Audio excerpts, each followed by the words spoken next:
Hey guys, how's it going? It's Amanda. So recently I got the AudioEngine HD3 speakers and I want to share them with you today. Now, I'm certainly no audiophile.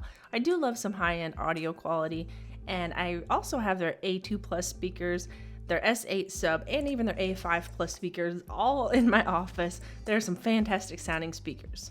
When you first get these, they are going to come double boxed, and they're also even going to come in these microfiber cleaning cloths that you can use to keep them wiped down. Now, I do have the black pair, but they also have a walnut and cherry finish. But please, AudioEngine, keep making white speakers. Now, if you guys want explicit details, make sure you head over to their website. They have all kinds of features and tech specs you can check out. But this is a 2.0 setup. They have 2.7-inch Kevlar woofers with 3/4-inch silk dome tweeters. They have aptX built in for high quality, hi-fi sounding Bluetooth. Of course, they're always going to sound better wired. But one thing I do want to point out that they say that our Bluetooth speakers easily connect to anything with Bluetooth. But if you want to get the best sound, you need to find something that supports aptX Bluetooth. So if you want to take advantage of the 24-bit DAC and the upscaling, you want to make sure you find a device that will be compatible. They do have a list where you can click to see which devices support it, but they let you know that iPhones and iPads do not. Apple uses AAC codec. Your left speaker is your powered speaker and your right speaker is your passive speaker. Now, I may not always show those in my setup because I have whichever speaker that I need to be able to reach the things nearest to me. So if you take a look at the front of these speakers here, you'll notice that there's a headphone jack there. And these are $400 speakers, so they're definitely not cheap, but they're also taking place of your desktop headphone amp or DAC. They have a built-in amp and DAC for the speakers, which is also going to be outputting to the headphone jack, so that just eliminates some clutter on your desk as well. Also on the front side, you have your volume control knob and your button to connect your Bluetooth devices.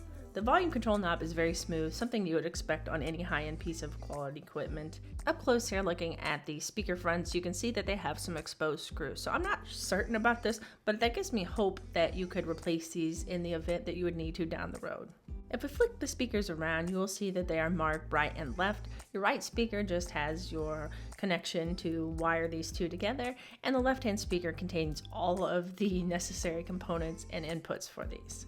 Some things to note is there's RCA, 3.5mm, USB, there's a bass reduction, you have a normal, and then you can reduce it if it's too much, and then your power connector is a specific locking cable, so you want to make sure you never lose this. I did misplace mine at one time and I kind of freaked out. And these do come with banana plugs, which is really nice and makes them really quick and simple to connect your speakers. Normally you'd have to unscrew these and put your wire in and screw them back down, and these just pop in and pop out. They do still have the standard connections, so say you have some really long wire, you're gonna spread these far apart, you can still just go pick up some standard audio wire and be able to connect these. If you're somebody with a really large home, or you happen to have walls or things that cause a lot of cutouts with your Bluetooth, these do have the ability to attach an antenna, and I've seen some people in their videos go many homes away, like half a block or a block away. However, I haven't tested them that far, but I know my house normally has some shady coverage for Wi-Fi, and these work great. On the bottom, they have this nice soft pad so that you protect any kind of furniture that you're going to be placing these on, and they have standard size brass threaded inserts if you want to mount these on some speaker stands. So I'm going to go ahead and plug all these in. I'm going to be connecting the micro USB to the back of the USB on my computer for the best audio quality, and also your Bluetooth will start searching for Bluetooth devices. The front of these speakers do have these magnetically held on speaker grills. You can use them with or without them, just another thing to check out. Here's what they look like with them both on or off, and you can just decide for yourself if you need that protection or like the looks better.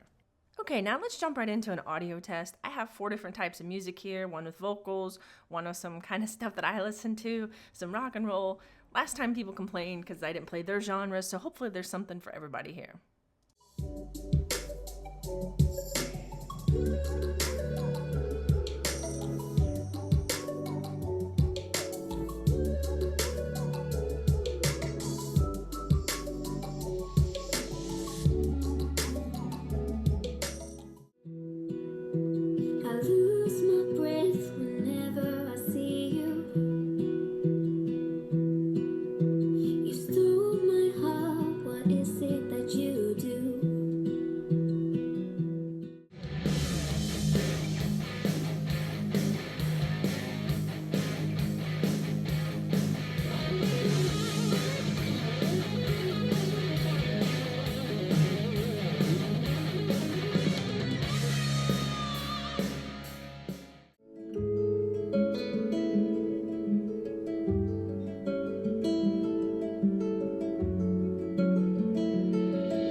So guys, I hope I covered all the types of music that you would like to hear. Sorry if I didn't, but I try to get a good mix. All that stuff is from Epidemic Sound, which is a service that I pay to get YouTube songs that are copyright free, so I don't have to worry about any of that stuff.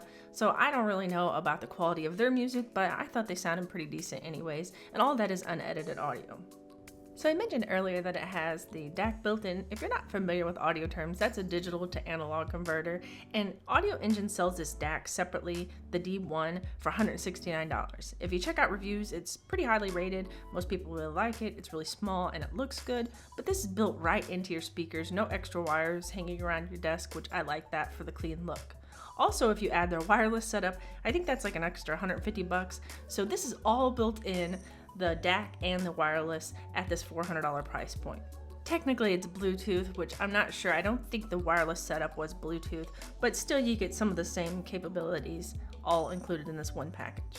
As I previously mentioned, I'm not an audiophile, so I don't know all the fancy terminology, but these are some of the best sounding speakers that you can pick up at this price point. The bass is full, the mids and highs are very clear, but from my opinion, they provide a very full, rich sound, which is slightly warm in my opinion. There was nothing that sounded like it stood out too much as being too overpowering. Maybe, if anything, the bass seemed the fullest, which they do have that bass off button, or bass reduction button rather, that you can flip on the back side. Now having this, you can also plug in your headphones. When you plug in your headphones and use the DAC that's built in for that and the amplifier, it will shut the speakers off so nobody else has to listen to that. And if you want to complete your setup, you can check out the AudioEngine S8 sub. I personally have it. It's not cheap, but oh my gosh, it just really amazes me the sound that these tiny speakers can put paired with the sub. But I do think these sound excellent for this size of speaker. They look great. The only thing I would deduct anything from, and the whole thing, is the fact that they don't come in white. There's nothing that I found negative whatsoever in the audio quality. But guys, thank you for watching. If you like this video, please hit that thumbs up button. If you want to see the comparison to the A2 Pluses or the A5 Pluses, leave a comment down below and I'll try to get back with you guys on that. Thank you guys for watching, and I'll see you in the next one.